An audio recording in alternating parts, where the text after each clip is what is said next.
Unconstitutional and unenforceable. That's what a federal judge decides about Ohio's ban on same-sex marriage.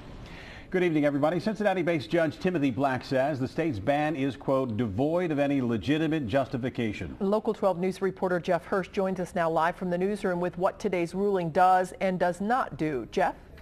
Well, good evening. The ruling does not say that Ohio has to allow gay marriages to be permitted and done in the state. However, it does say that Ohio must recognize same-sex marriages from other states which do recognize them. Brittany Henry and Brittany Rogers are married in the eyes of the state of New York, which does recognize same-sex unions. Now, thanks to Henry and Rogers and 3 other gay couples, the state of Ohio has to call them married as well. We're just overwhelmed and overjoyed.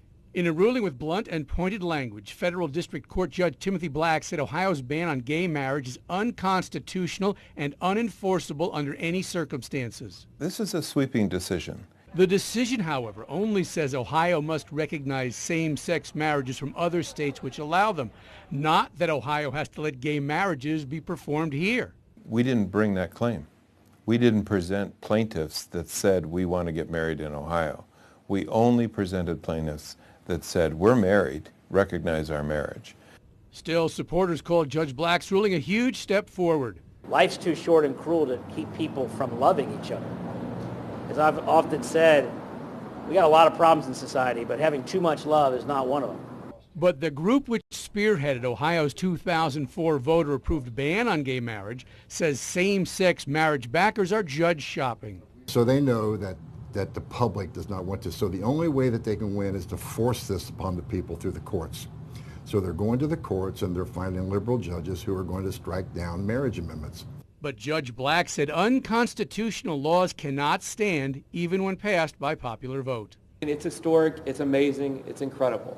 You know, less than about 10 years ago, we were arguably the most anti-gay city in the country. In the 90s, Cincinnati once had a measure which specifically prohibited gay rights ordinances, till the voters tossed that a decade ago.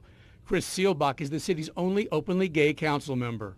I think the people of Cincinnati have had it with, you know, the anti-gay laws and just the anti-gay climate that some people try to create, and that we have changed. Henry and Rogers are expecting a child soon. Brittany Henry is pregnant.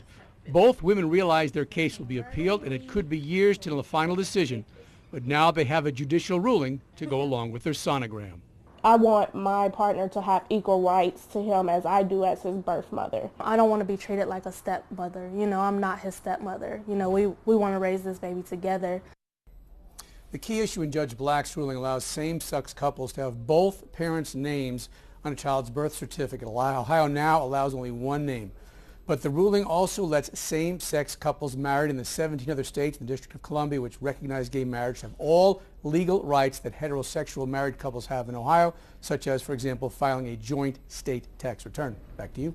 All right, Jeff Hirsh reporting. Thank you. And Judge Black delayed enforcement of his order to let both sides file documents with him. Black promised to decide quickly whether to continue or end the stay. But whatever he does, Ohio Attorney General Mike DeWine says he will appeal today's decision to the 6th Circuit Court. Ohio